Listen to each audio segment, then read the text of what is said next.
Story 1. I don't understand if I'm a monster for feeling this way, but ever since I could fit into grown-up clothes, my mom, 45 years old, has typically wanted to wear whatever I, 23 years old, buy for myself. Sometimes new dresses that I have not even worn. She will casually roam around the house wearing them, knowing very well that the tags are not even off. After the pandemic, due to the weight I gained, I had to move up a size, so now everything is up for grabs. The clothes that we supposedly bought for Diwali, she already wore hers to work. The festival is like 2 weeks away, whereas mine are still saved for the occasion. She asked me yesterday how I would wear them. They are spaghetti straps. She doesn't prefer them. Then when I answered, she asked me, I meant how will I wear it? You know I don't prefer such sleeves. She stretches out a good deal of my clothes and basically wears anything that I buy for myself to work the very next day. Keep in mind that I am at home due to the pandemic and study from home right now. Her normal reaction to things which somehow don't end up fitting her is berating me for having terrible taste in clothes. Moreover, she always complains that she has nothing to wear when, in fact, her closet is twice as large. And she wears everything she buys the very next day. I just saved my clothes. And this has been the case for a really long time now. I have resorted to literally hiding new clothes, but for the festival, I really could not because I would have to wear those clothes in public. And she would get mad at me anyway if I sprung up new clothing out of nowhere and accuse me of hiding things. Anyway, is this normal? Is it normal for moms to have dibs on their daughters' clothes? And for them to not even ask for permission and assume everything their daughters buy is for them to use and own? Am I a horrible, selfish person for feeling bad every time I see my mother prancing around in a new skirt I didn't even get a chance to wear?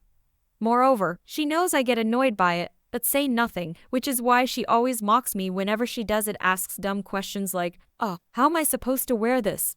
Hee hee. And then gets mad at me if I let the slightest annoyance show on my face. Anyway, I'm really sorry. Just needed to vent. Story 2.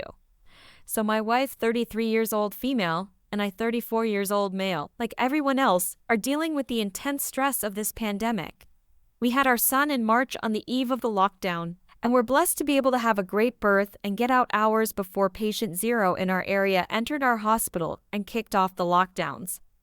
I work retail and was able to take a month of paid paternity. We live in New York State, but when I returned to work, we decided to live apart for 2 months. We are blessed to have a good support network in our area with my mother-in-law and father-in-law, early mid-60s, taking care of our daughter, 3 years old, and now our son. My wife stayed with the kids at their house and moved back after things became more clear with the masks and social distancing, and everything settled down more in our area. She works in an office and had 4 months maternity leave with full-time work from home after. My parents, late 60s, still live where I grew up, just north of New York City, and I now live in western New York, about 350 miles away. There is a reason why I actively put distance between myself and my parents. They are very loving and have helped me through numerous rough patches in my college years, but have always been a bit self-serving when it comes to their love and affection. My wife and my parents have never really gotten along well.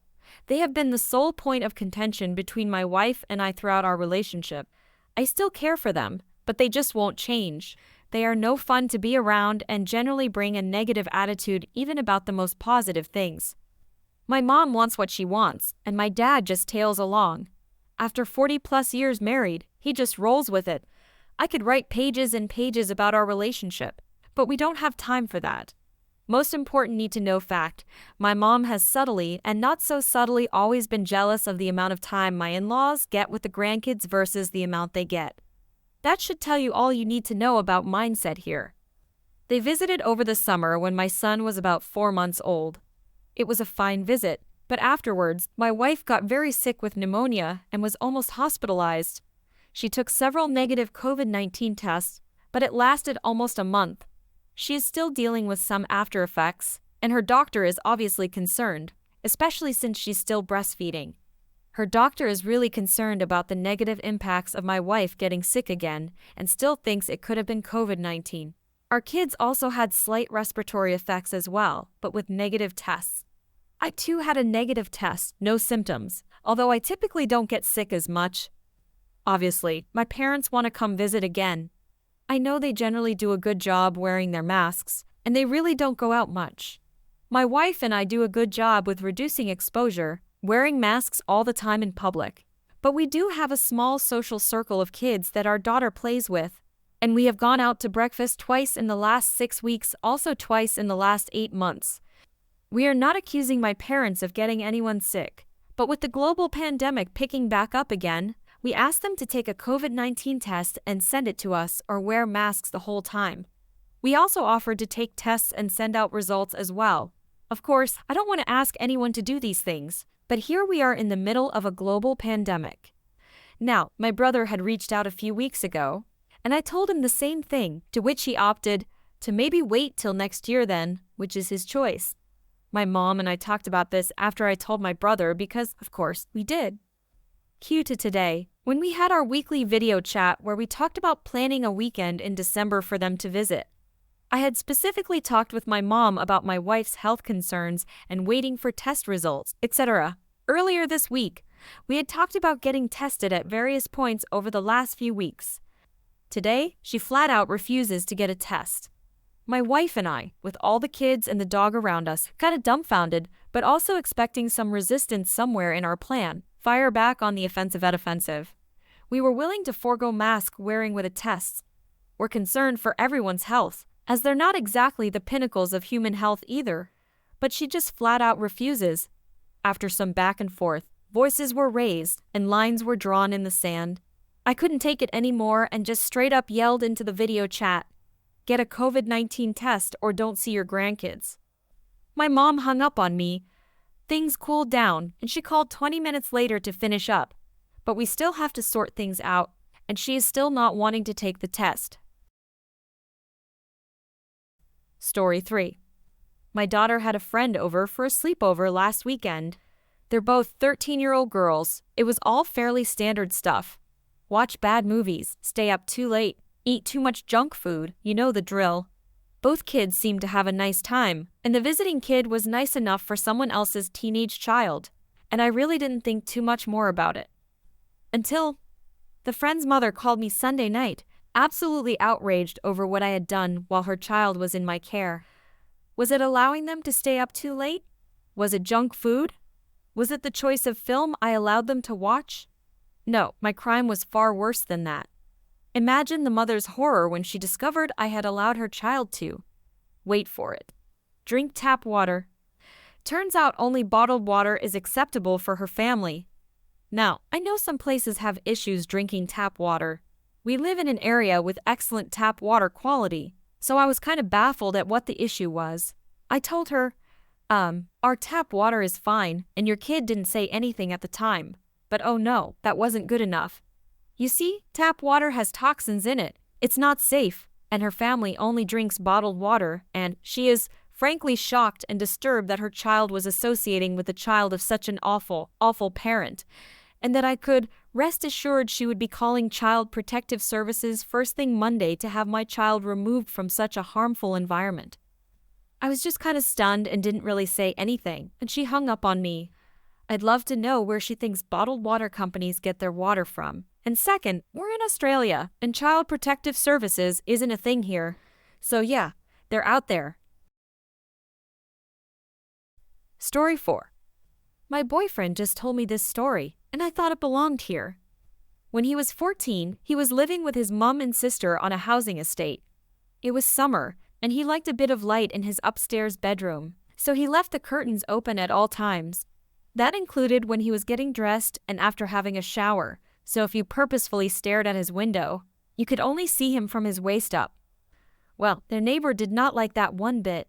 She went pounding on their door, yelling at his mother that her son was a disgrace, hanging around always naked and exposing himself to her daughter same age as him. My boyfriend's mother told her he had every right to do whatever he wanted in his bedroom, and that if they didn't want to see him, all they needed to do was not look. A couple of days went by, and lo and behold, the police showed up at their door. Turned out the neighbor had been filming and taking pictures of my boyfriend to show to the housing people as evidence of his wrongdoing to get them kicked out, except that the housing office called the police on her for taking pictures and videos of an underage kid and kicked her and her family out. Story 5. This story took place 5 months ago, so it won't be exactly word for word. But I've remembered enough of the event to recite it blah blah. You all have heard it before. So my stepmom is British, Welsh to be exact. For those who don't know, Wales is the little hump west of England and north of Cornwall. It's a beautiful place known for sheep, alcohol, and mistakes involving sheep and alcohol.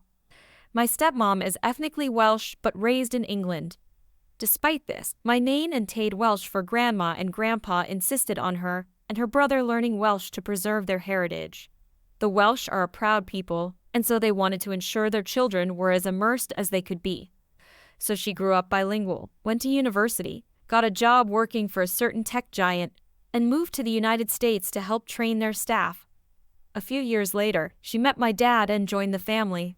At the time, I was still getting over my mom, so her presence was less than welcome. Despite this, my stepmom never pushed me or tried to buy her way in. She gave me the room I needed to grieve, and, when I was ready, showered me with enough affection to make up for the lost time. She has my eternal love and respect for it, and has become my second mother. Now, we live in a large town in the Midwest, being west of the seaboard but east of the Mississippi. So while most people are open to outsiders, there's the usual few who just want to ruin everything. Around Christmas time, I was visiting home from college with my girlfriend, Charlie, whose awesomeness has been detailed in another post, enjoying some quality girls' time with my stepmom. We were in the mall, searching for some place that sold plastic modeling glue for my dad. He's really into Warhammer. During this, my stepmom is on the phone with her brother, who still lives in the United Kingdom, catching up and sharing some laughs. They were speaking Welsh to each other, which happened to offend a woman who has since earned the title of Karen. We were standing in front of the mall map, trying to find the hobby store when I heard a loud scoff from behind us. I turned to see a woman dressed in a rather nice-looking business suit corralling her kids away like they'd just encountered a streaker. Now I was ready to let it go. But Charlie can get very defensive of people she likes, so she ended up calling her out. "Something offends you, ma'am?" She seemed to ponder her next move before responding with that oh-so-stupid phrase. "You're in America. When you're here, you speak English, not Muslim. My kids don't need to hear that."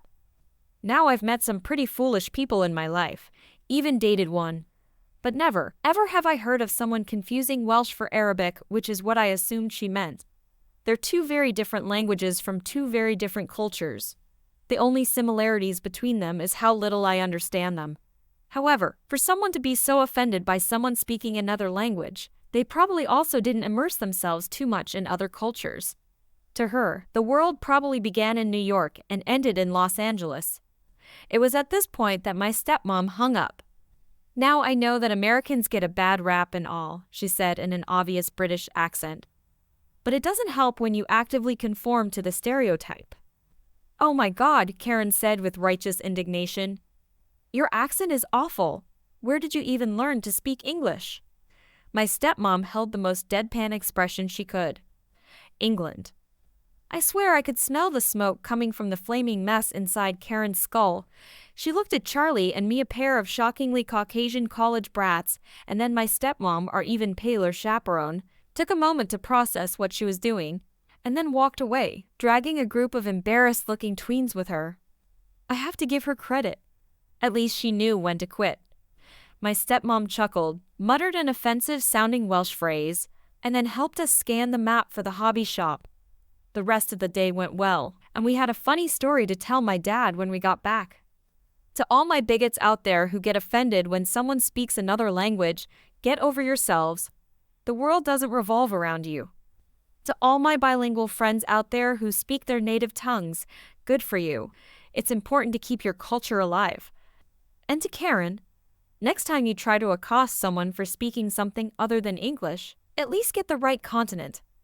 Much love.